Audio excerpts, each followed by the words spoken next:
জ্ঞান, ভক্তি, যোগ, কর্ম, কোনটায় কে অনার্স নিবি বল? আচার্য স্বামী বিবেকানন্দ একদা তাহার শিষ্যদের নিকট এইরূপ একটি প্রশ্ন তুলিয়াছিলেন। সমীপাগত তরুণদের মধ্যে তাহাতে বেশ সাড়া পড়িয়া গেল। কেহ বলিলেন, আমি চাই জ্ঞান।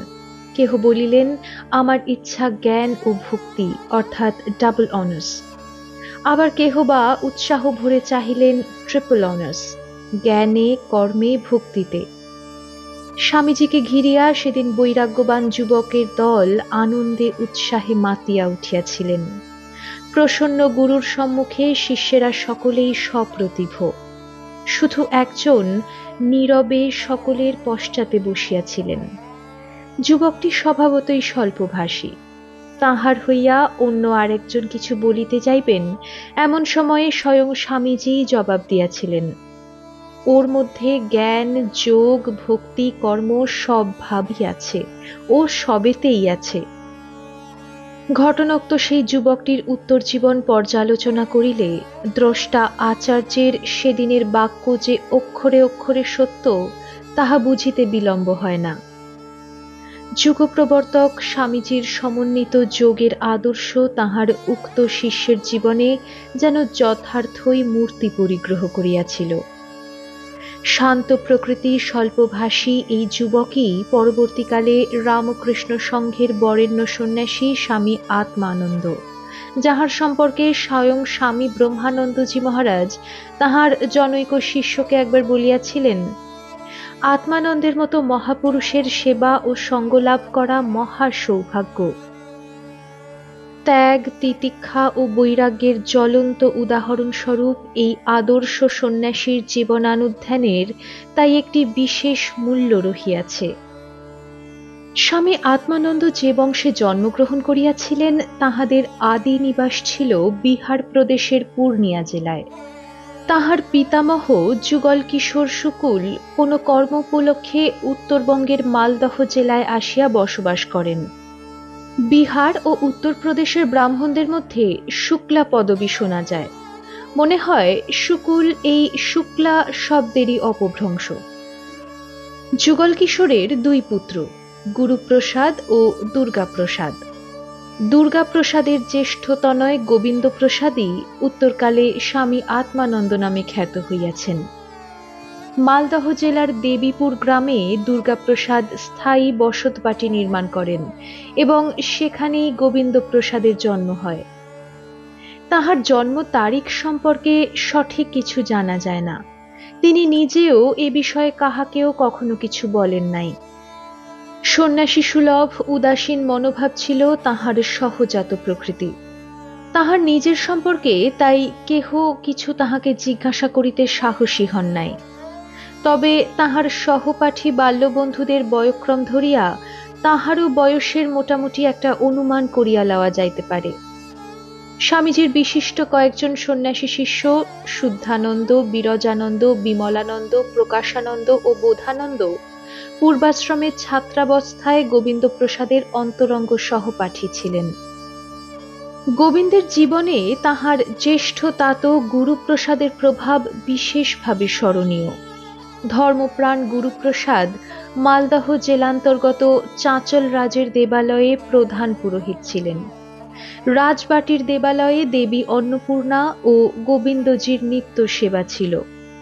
গুরুপ্রসাদ ভ্রাতুষ্পুত্রকে নিজের কাছে রাখিয়া তাহার সকল প্রকার শিক্ষা দীক্ষার ভার স্বেচ্ছায় নিজ হস্তে লইয়াছিলেন। বালক গোবিন্দ জ্যেষ্ঠ তাতকে পূজাদি কার্যে সহায়তা করিতেন। আবার তিনিও ভক্তিমান ভ্রাতুষ্পুত্রকে সদ্গ্রন্থাদি পাঠে এবং সন্ধ্যা বন্দনাদিতে সর্বদা উৎসাহ ও অনুপ্রেরণা যোগাইতেন। বালকের ধর্মশিক্ষায় ও চরিত্র গঠনে তাহার লক্ষ্য ছিল অপরিসীম। স্বধর্মনিষ্ঠ এই গুরুপ্রসাদেরই শিক্ষাগুণে ও লালন পালনে গোবিন্দের বাল্যজীবন অপর 10 জন বালক অপেক্ষা কিছু বৈশিষ্ট্য লইয়াই ফুটিয়া উঠিতেছিল।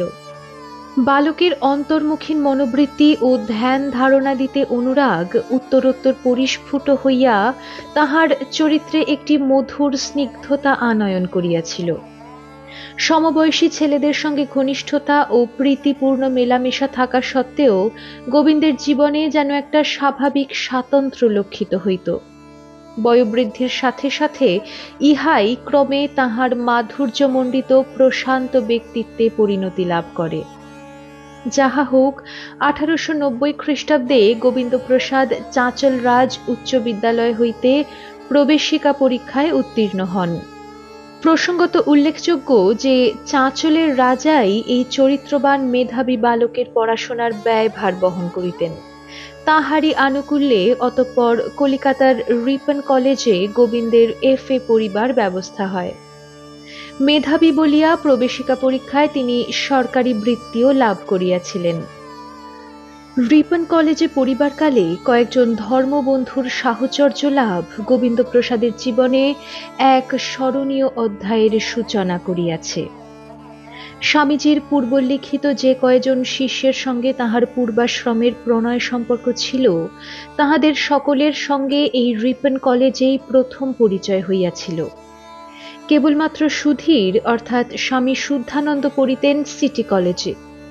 অবশ্য শুধু রিপন কলেজে অধ্যয়নের প্রসঙ্গে ইহাদের সঙ্গে ঘনিষ্ঠতা হয় নাই, অন্য আরও একটি কারণ এই যোগাযোগের উপলক্ষ হইয়াছিল।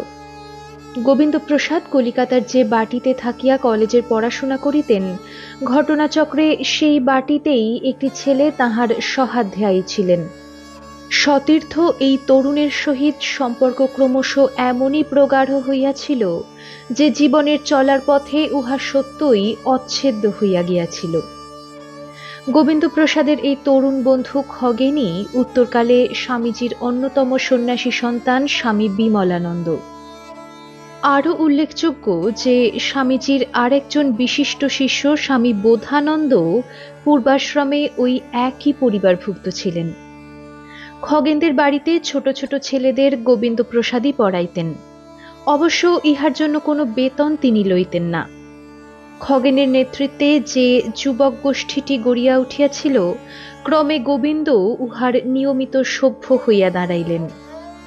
আদর্শনিষ্ঠ এই তরুণ দলের ধর্মচর্চা, সাধুসঙ্গ ও ভগবৎ প্রণিধান তাহাকে খুবই প্রভাবান্বিত করিয়াছিল। ইহাদেরই সঙ্গে মিলিত হইয়া কাঁকুরগাছি যোগোদ্যানে, বরাহনগর মঠে ও দক্ষিণেশ্বরে যে যাতায়াত শুরু হইয়াছিল, উহাকেই গোবিন্দপ্রসাদের অধ্যাত্ম জীবনের যাত্রারম্ভ বলা চলে।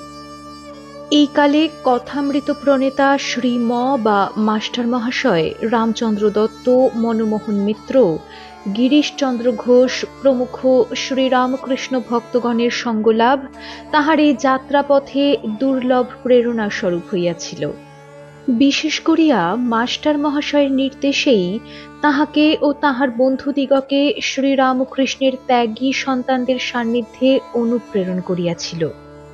বরাহনগর মঠের সাধুদের জ্বলন্ত ভগবৎ বিরহ ও সাধন তপস্যা গোবিন্দপ্রসাদকে আশ্চর্য রকম আকৃষ্ট করিয়াছিল। যুগাবতারের লীলা পরিকরগণের অগ্নিস্পর্শে তরুণ চিত্ত উত্তরোত্তর আলোকিত হইতে থাকে। স্বামী রামকৃষ্ণানন্দজি এই যুবকগণকে সর্বাপেক্ষা অধিক সাহচর্য প্রদান করিয়া উদ্দীপনা যোগাইতেন। রিপন কলেজ হইতে তিনি কৃতিত্বের সহিত FA পরীক্ষায় উত্তীর্ণ হন এবং অতঃপর ওই কলেজেই BA পড়িতে আরম্ভ করেন। BA পড়িবার সময় হইতে গোবিন্দপ্রসাদের অন্তরে বৈরাগ্যের অনল আরও তেজময় হইতে থাকে। মঠ তখন বরাহনগর হইতে আলমবাজারে উঠিয়া আসিয়াছে।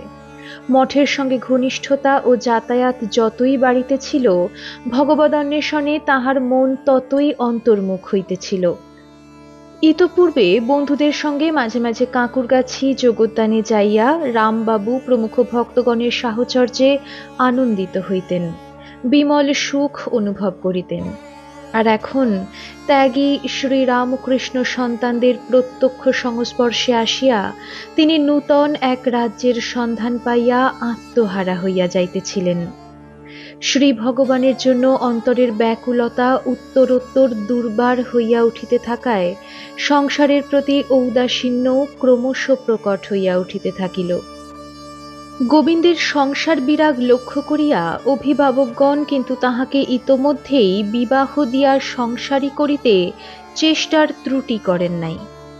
গোবিন্দপ্রসাদকে বিবাহ তাহারা দিয়াছিলেন সত্য, কিন্তু সংসারই করিতে পারেন নাই। 1893 বা 94 খ্রিস্টাব্দের কথা। গোবিন্দ সাধন ভজন ও নিভৃত জীবনযাপনের দিকেই বেশি ঝুঁকিয়া পড়িলেন। ধর্মবন্ধুদের সঙ্গে মিলিত হইয়া নিয়মিত আলমবাজার মঠে আসিয়া সাধুসঙ্গ ও ধ্যান ধারণাদি করা, বা কখনো কখনো কাঁকুরগাছিতে রামচন্দ্র দত্তের বাগানে গিয়া একান্তবাস ও ঈশ্বর চিন্তা ব্যতীত অন্য কোনো বিষয়ে তাহার তত মনোযোগ ছিল না। মাঝে মধ্যে দক্ষিণেশ্বরে গিয়াও ধ্যান চিন্তাদি করিতেন। চাঁচলের রাজার নিকট গোবিন্দের এই ভাবান্তরের সংবাদ পৌঁছিতে বিলম্ব হয় নাই। ইহাতে তাহার ভবিষ্যৎ সম্পর্কে রাজা বোধ হয় নিদারুণ হতাশ হইয়া পড়িয়াছিলেন, কেননা শোনা যায় তিনি শেষ পর্যন্ত তাহার পড়াশোনার ব্যয়ভার আর বহন করেন নাই। ফলে কিছুকাল পরে গোবিন্দপ্রসাদের কলেজে অধ্যয়ন বন্ধ হইয়া যায়। যাহা হোক, সংসারের এইসব ঘাত প্রতিঘাতে তাহার অকল্যাণ কিছুই হয় নাই, বরং বৈরাগ্য আরও বৃদ্ধি পাইয়াছিল। এখানে একটি কথা অবশ্যই স্মরণীয় যে কলেজে পাঠরত অবস্থাতেই কোনো সময়ে তিনি জগজ্জননী শ্রী শ্রী সারদা দেবীর কৃপা লাভে ধন্য হইয়াছিলেন। মা তাহাকে মন্ত্রতীক্ষা প্রদান করিয়া তাহার নরজন্ম সার্থক করিয়াছিলেন। পারিপার্শ্বিক নানা প্রতিকূলতায় সাধন ভজনের অসুবিধা হইতে থাকায় স্বামী ত্রিগুণাতীতানন্দজির পরামর্শানুযায়ী অবশেষে একদিন তিনি দক্ষিণেশ্বর কালীবাড়িতে চলিয়া যান এবং সেখানেই অবস্থান করিয়া নিশ্চিন্তে ধ্যান ভজনে রত হন। কালীবাড়ির ভাণ্ডার হইতে লব্ধ ভিক্ষা দ্বারা কোনো প্রকারে আহারাদি সারিয়া অধিকাংশ সময় জপ ধ্যানাদিতে কাটাইতেন। আবার মাঝে মাঝে আলমবাজার মঠেও চলিয়া যাইতেন। স্বামী রামকৃষ্ণানন্দজি তখন মঠের তত্ত্বাবধায়ক। তিনি গোবিন্দকে অনুগ্রহ করিয়া অতি নিকটে ডাকিয়া নানা উপদেশ ও উৎসাহ দিয়া সর্বদা প্রাণবন্ত রাখিতেন এবং প্রকারান্তরে তাহার ভাবী সন্ন্যাস জীবনের বুনিয়াদও গড়িয়া তুলিতেছিলেন। অবশেষে একদিন রামকৃষ্ণানন্দজির আদেশেই গোবিন্দপ্রসাদ মঠে আসিয়া স্থায়ীভাবে যোগদান করিলেন। তখন ইংরাজি 1896 সাল।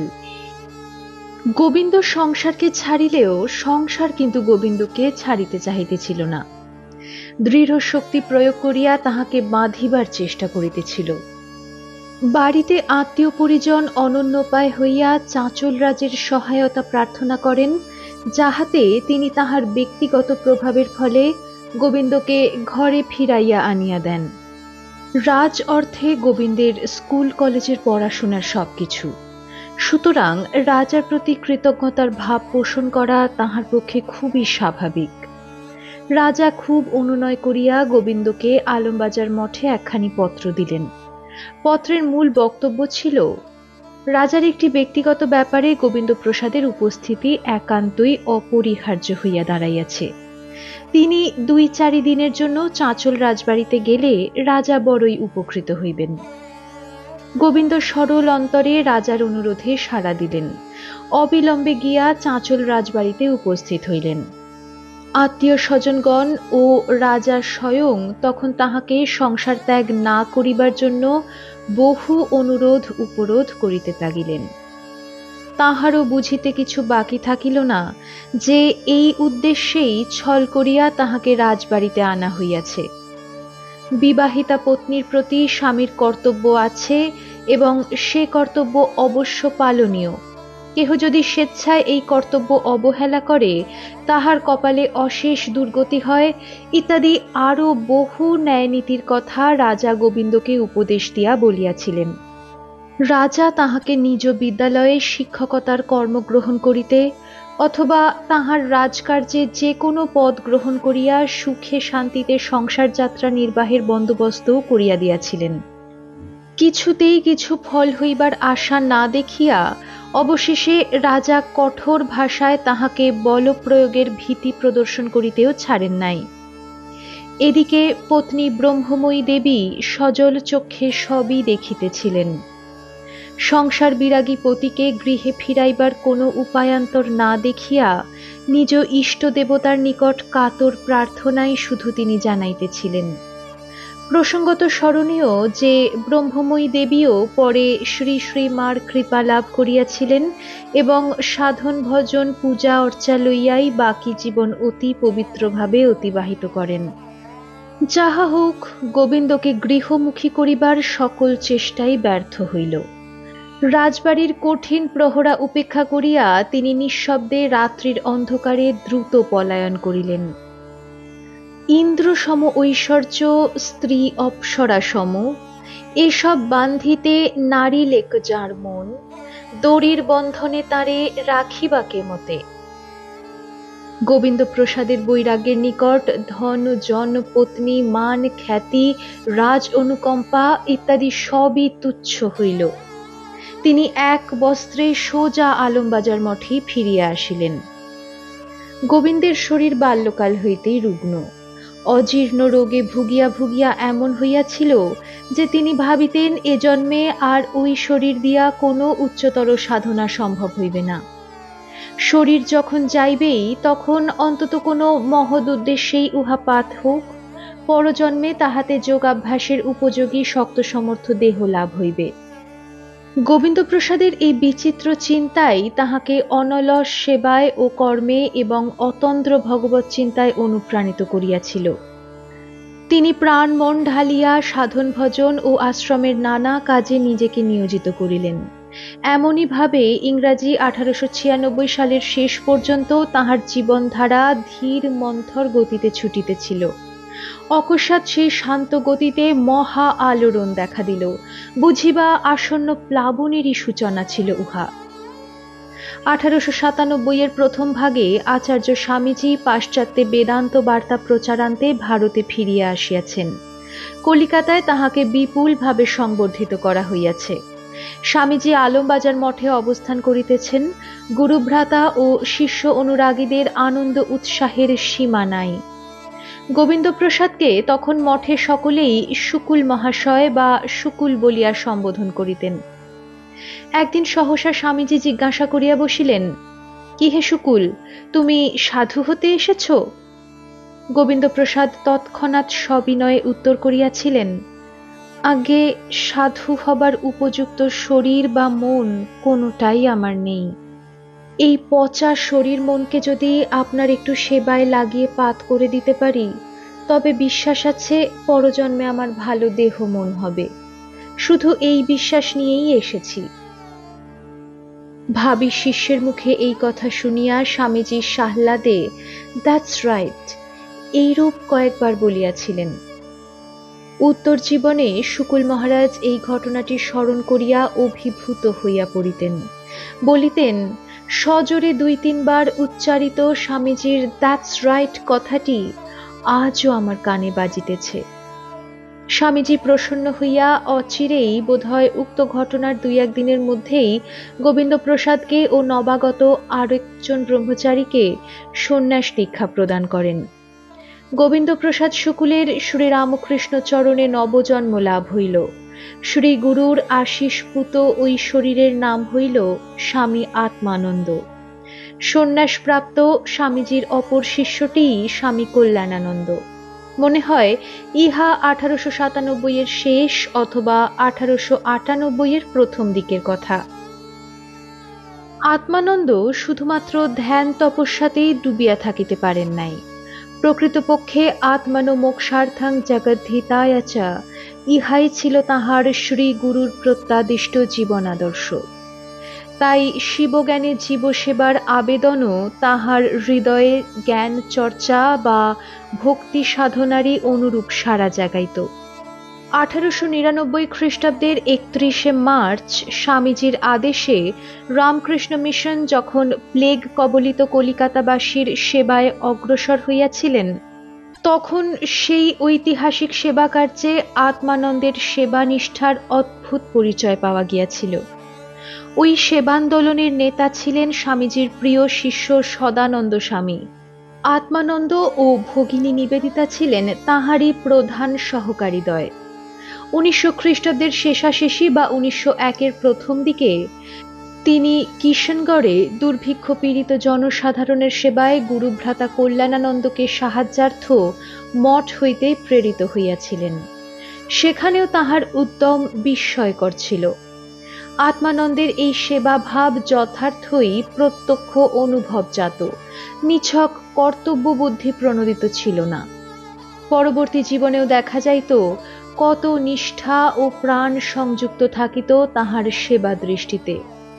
যখন তিনি ঢাকা মঠের অধ্যক্ষ, তখন একদিন আশ্রম পরিচালিত চিকিৎসালয়ের রোগীদের পথ্য গ্রহণের পূর্বে সাধু ও সেবকগণ আহার করিতে বসিলে তিনি ব্যথিত চিত্তে সকলকে তিরস্কার করিয়া বলিয়াছিলেন, নারায়ণদের আগে না খাইয়ে তোমরা কি করে খেতে বসলে? আহা, সেদিন কতই না বিরক্তি ও বেদনা তাহার মুখে চোখে ফুটিয়া উঠিয়াছিল। মানুষের মধ্যে এই নারায়ণ দৃষ্টি আত্মানন্দের জীবনে অতি স্বাভাবিক হইয়াছিল স্বামীজির কৃপায়।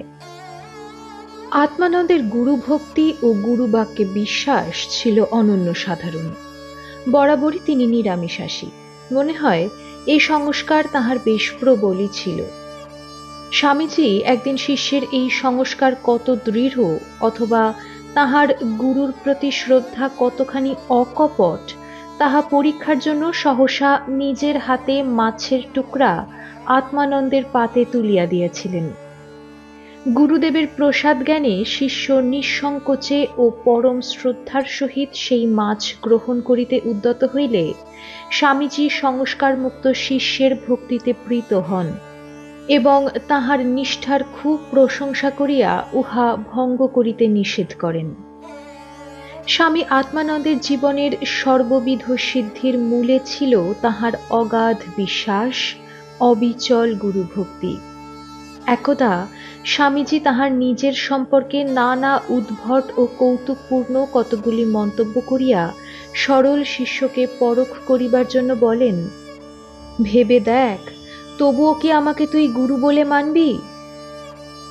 আত্মানন্দ মুহূর্ত বিলম্ব না করিয়া উত্তর দিয়াছিলেন, আপনি যা খুশি বলুন, যা ইচ্ছা করুন, আমি জানি আপনি আমার ইহকাল পরকাল। পরিণত বয়সে তাহাকে প্রায়ই বলিতে শোনা যাইত, গুরু বাক্যে ও বেদান্ত বাক্যে বিশ্বাস সাধু জীবনের শ্রেষ্ঠ সম্বল। এই উভয়ের মধ্যে গুরু বাক্যে বিশ্বাস অধিকতর প্রয়োজন। গুরু শিষ্যের সম্পর্ক কত যে মধুর ও তাৎপর্যপূর্ণ হইতে পারে তাহা স্বামীজির সন্নিধানে আত্মানন্দকে দেখিলেই অনুভব করা যাইবে।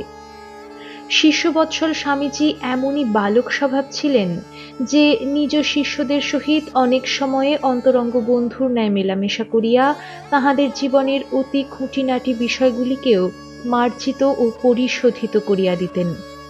অবশ্য আচার্য পুরুষদের লক্ষণই এইরূপ।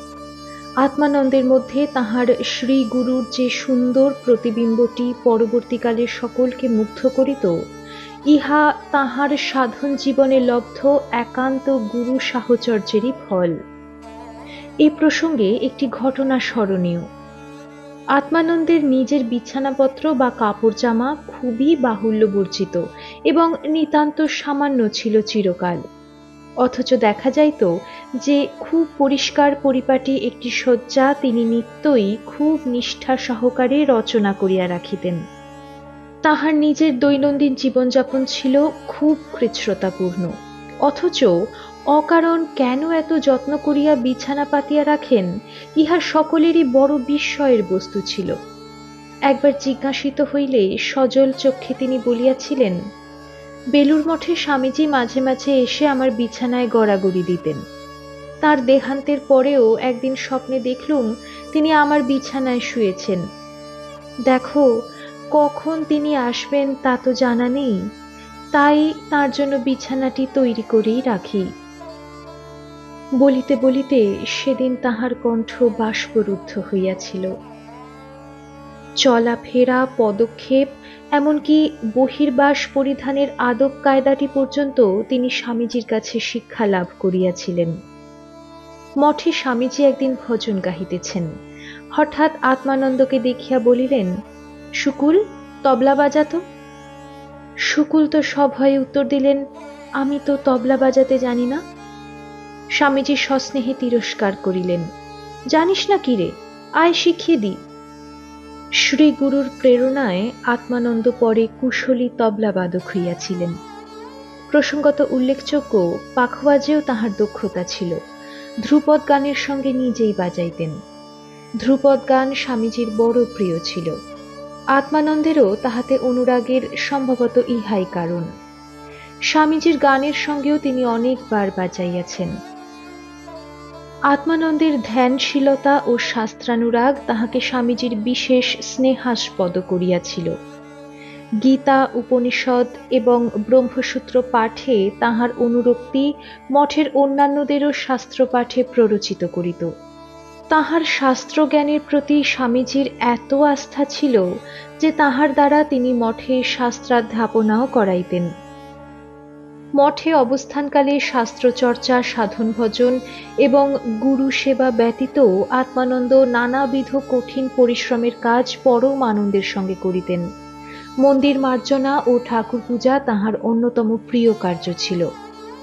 সারা দিনের কঠোর শ্রম ও পূজা পাঠাদি করিয়াও দিনের পর দিন সাধুদের সেবার নিমিত্ত রাত্রে কয়েক সের আটা ঠাসিয়া রুটি বেলিতে তাহাকে কেহ অপ্রসন্ন দেখেন নাই। উদ্বোধন পত্র পরিচালনার ভার তখন স্বামী ত্রিগুণাতীতানন্দজির উপর ন্যস্ত ছিল। আত্মানন্দ কিছুকাল ওই কার্যে ত্রিগুণাতীত মহারাজের সহকারী ছিলেন। সাহিত্য ও ব্যাকরণে তাহার অগাধ পাণ্ডিত্য ছিল। পরবর্তী জীবনেও দেখা যায়, মহাকবি গিরিশচন্দ্র রচিত গ্রন্থাদি, বিশেষ তাহার নাটকগুলি আত্মানন্দ কিরূপ তীক্ষ্ণ দৃষ্টি লইয়া অধ্যয়ন ও ব্যাখ্যা করিতেন। গিরিশবাবুর রচনার বৈশিষ্ট্য বলিতে গিয়া তিনি বলিতেন, অত বড় কবি, গিরিশবাবুর অধিকাংশ নাটক ভাব মুখে লেখা। ভাবের তোড় এলে তিনি বসে যেতেন, আর দু তিনটি লেখক তাহা লিখে নিতেন। শেক্সপিয়রের ম্যাকবেথ নাটকে একটু দার্শনিক ভাব দেখা যায়, আর গিরিশবাবুর নাটকের ছত্রে ছত্রে গভীর দার্শনিক ভাব আছে। আবার ইহাও বলিতেন, মানুষ কত নিম্ন থেকে কত উচ্চে উঠতে পারে, কত অসৎভাব থেকে সৎভাবে যেতে পারে, তার দৃষ্টান্ত যেমন সহজ সরল মর্মস্পর্শী ভাষায় গিরিশবাবুর নাটকে লিখিত, তেমনটি অন্য কোনো গ্রন্থে পাইনি। স্বামীজির মুখে তিনি বাংলা সাহিত্য বিষয়ক নানা প্রসঙ্গাদি শুনিবার সৌভাগ্য অনেকবার লাভ করিয়াছিলেন। একবার মঠে ঐরূপ একটি আলোচনা চক্রে স্বামীজি উপস্থিত যুবক সাধুদের প্রশ্ন করিয়াছিলেন, আচ্ছা বলতো, মাইকেল মধুসূদন দত্তের কোন বইখানা শ্রেষ্ঠ? আলোচনায় স্বামীজি বুঝাইয়া দিয়াছিলেন, মেঘনাদ বধ কাব্যই মাইকেলের সর্বশ্রেষ্ঠ রচনা। সেদিন স্বামীজি আত্মানন্দকেই দৌড়িয়া গিয়া বইখানা আনিতে আদেশ করেন। বই আনা হইলে তাহাকেই প্রথমে বইটির স্থান বিশেষ খুলিয়া পড়িতে নির্দেশ করিয়াছিলেন। অবশ্য পরে স্বামীজি নিজেই অনর্গল পড়িয়া সকলকে মুগ্ধ করিয়াছিলেন। স্বামীজি অত্যন্ত আবেগের সহিত বইয়ের সেই জায়গাটি পাঠ করিয়াছিলেন যেখানে বর্ণনা আছে, মেঘনাদের মৃত্যু হইয়াছে, রাবণ ও মন্দোদরী পুত্র শোকে বিহ্বল, নানাভাবে পিতা ও মাতা বীর পুত্রের জন্য বিলাপ করিতেছেন। এমন সময়ে দৌবারিক সংবাদ দিয়া গেল, দ্বার দেশে শত্রু উপস্থিত। রাবণ তৎক্ষণাৎ যেন ভিন্ন মূর্তি ধারণ করিয়া মন্দোদরীকে বলিয়া উঠিলেন, দেখো রানী, এখন শোক প্রকাশের সময় নয়, আমাকে অবিলম্বে যুদ্ধার্থ প্রস্তুত হতে হবে। শোক পরিত্যাগ করে আমাকে যুদ্ধক্ষেত্রে যাওয়ার জন্য বিদায় দাও।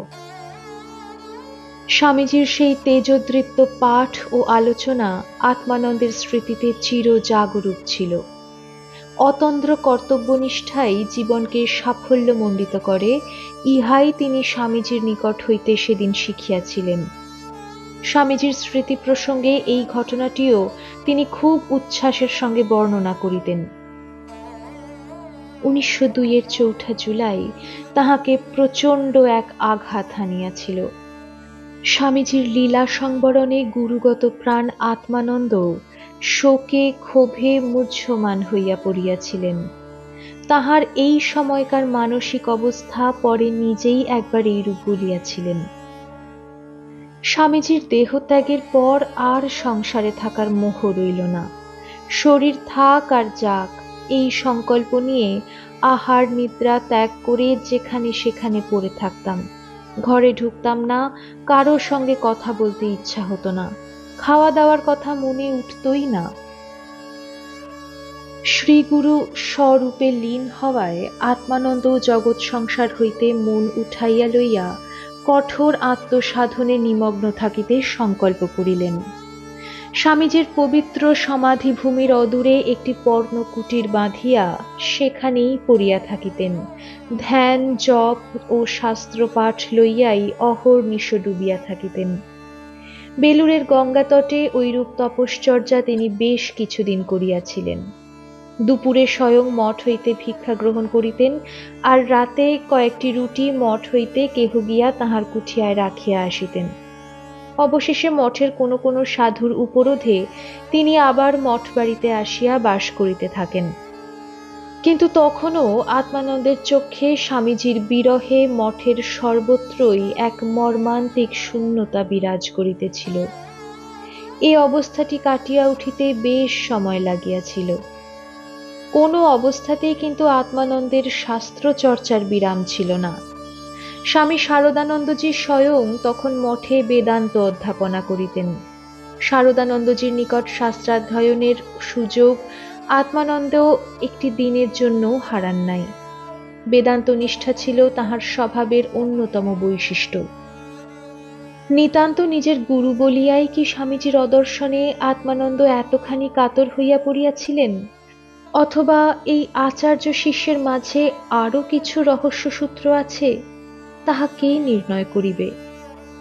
স্বীয় জীবনের একান্তই ব্যক্তিগত কোনো ঘটনা বিশেষের উল্লেখ করিয়া পরবর্তীকালে আত্মানন্দকে আবেগরুদ্ধ কণ্ঠে অন্তরঙ্গ সেবকদের নিকট বলিতে শোনা গিয়াছে, সেদিন স্বামীজিকে প্রত্যক্ষ অনুভব করেছি। যিনি সৃষ্টি স্থিতি প্রলয় করছেন, তিনি আমার সামনে দাঁড়িয়ে। মঠভূমিতে দণ্ডায়মান স্বামীজির সম্মুখে উপবিষ্ট ভীত চকিত শিষ্যের এই সূক্ষ্ম হৃদয়ানুভূতি গভীর অর্থ জ্ঞাপক। আবার এ কথাও প্রায়ই তিনি বলিতেন, স্বামীজি শিবাংশে জাত। স্বামীজি সম্পর্কে তাহার উক্তিগুলি ছিল হৃদয় নিংড়ানো সত্য, ভাবে ও প্রকাশে অতুলনীয়। স্বামীজির প্রসঙ্গ উত্থাপিত হইলে তিনি আত্মহারা হইয়া যাইতেন, বলিতেন, অত বড় আচার্য আর আসেননি,